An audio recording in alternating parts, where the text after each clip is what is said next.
Bonjour à tous et retour plateau sur TV Finance. Nous avons le bonheur de recevoir Tarek Elmari de Crescendo Trading qui va nous faire un point sur les marchés obligataires et les devises. Et ce matin, on a une annonce importante à faire sur un choc avec le quantitative leasing. Donc le quantitative easing qui a été mis en place aux États-Unis, au Japon et en Europe, on peut clairement dire qu'en 2018, on va passer à autre chose et on va avoir une volatilité qui va augmenter. Même si, à l'heure actuelle, on est sur les plus bas au niveau de la volatilité. Donc la Fed a arrêté son quantitative easing, a monté les taux dès fin 2015. On a eu hier un des membres de la BCE qui a clairement indiqué qu'en septembre, le quantitative easing allait sérieusement diminuer. Et donc ça veut dire hausse de taux. Et qui veut dire hausse de taux va dire volatilité en hausse sur le marché actions, obligataires et sur toutes les classes d'actifs. Donc clairement on a eu on va dire 3 ou 4 années avec une faible volatilité, avec des marchés actions qui étaient en forte hausse.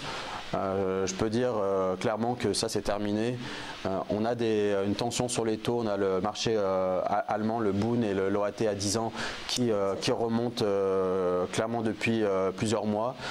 On a un taux 10 ans allemand, 10 ans français qui atteint les 1%. La Fed, le 10 ans américain, le T-Notes qui va atteindre les 3%. Donc ce fuel des taux bas qui alimentait les marchés actions arrive à sa fin et on va voir si le rallye sur le marché actions n'est pas très proche d'un retournement et donc on devrait avoir dans les prochains mois un retournement je pense sur les marchés actions, sur le marché obligataire.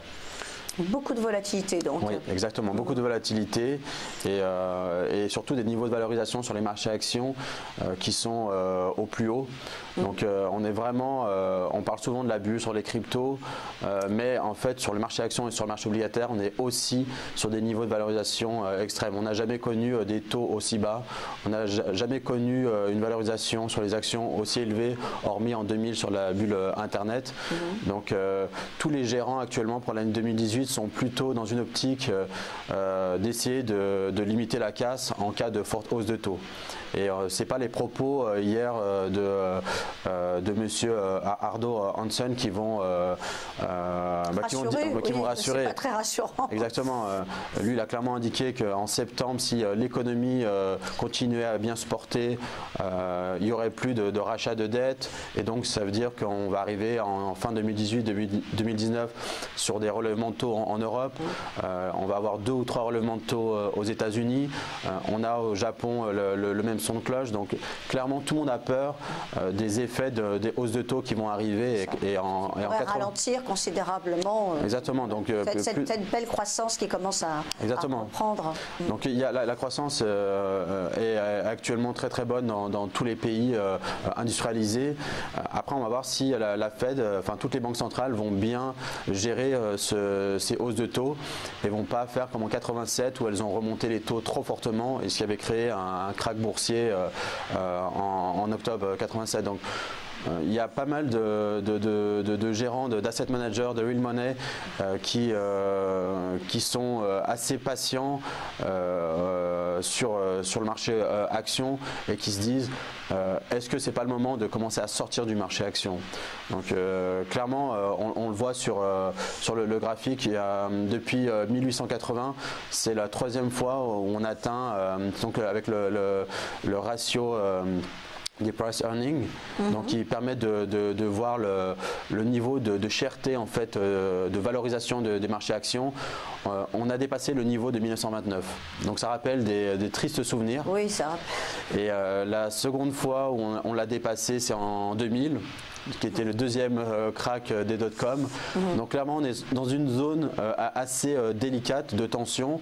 Alors après on nous dit que là on est sur une ère où il y a une révolution technologique, mais à chaque fois qu'on était sur ces niveaux-là, c'était toujours ce son de cloche et ça s'est toujours terminé de la même manière. Donc je conseillerais d'être relativement prudent sur le marché action vu les niveaux de valorisation. On a pas mal de banques d'affaires qui conseillent d'acheter sur des retours. Je conseillerais plutôt de sortir pour ceux qui sont déjà à l'achat à chaque nouveau plus haut historique. On a encore fait un nouveau plus haut historique vendredi. Donc on est vraiment sur des niveaux de valorisation très chers sur le marché action.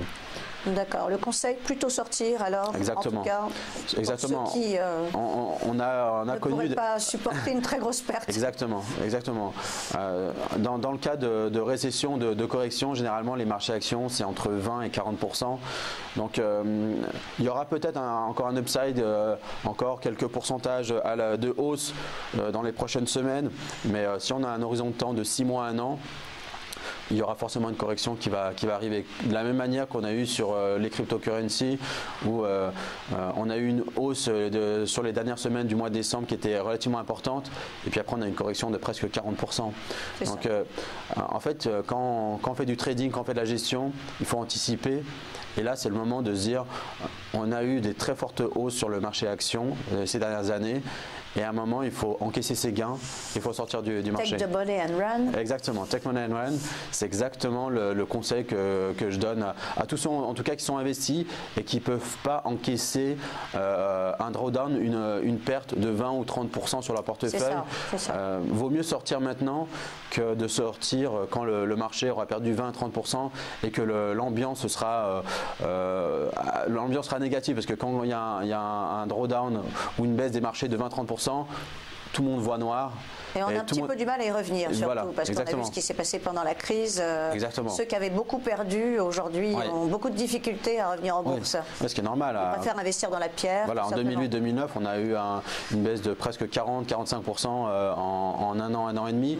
Donc, vu les performances qu'on a réalisées depuis 2008-2009, on n'est pas à l'abri d'une correction qui serait relativement importante. Donc, sur ces niveaux de valorisation, en tout cas, pour ceux qui ne sont pas dans le marché, ça ne sert à rien de rentrer, parce que le potentiel de gain est très limité par rapport le risk-reward par rapport au risque d'une correction.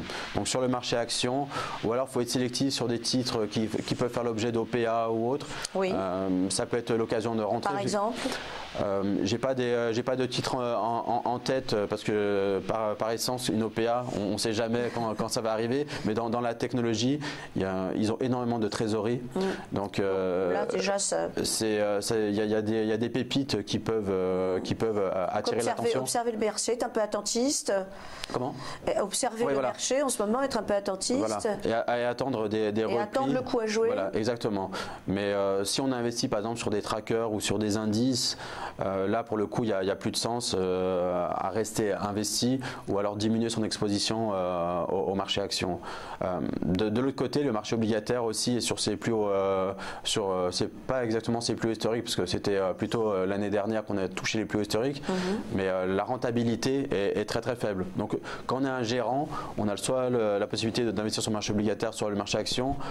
Les deux sont relativement risqués. Donc c'est pour ça qu'en 2018, la gestion risque d'être relativement compliquée pour pas mal de sociétés qui doivent battre le marché. Donc on va regarder ça avec attention, mais ça reste d'être une année relativement volatile dès que les taux vont commencer à remonter, que les anticipations de taux vont être répercutées sur le marché.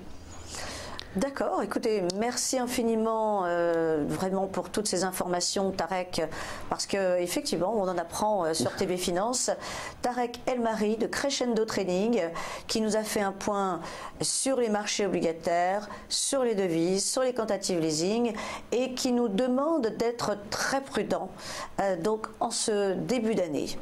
Merci beaucoup, merci d'être venu nous donner ces analyses sur TV Finance. Merci.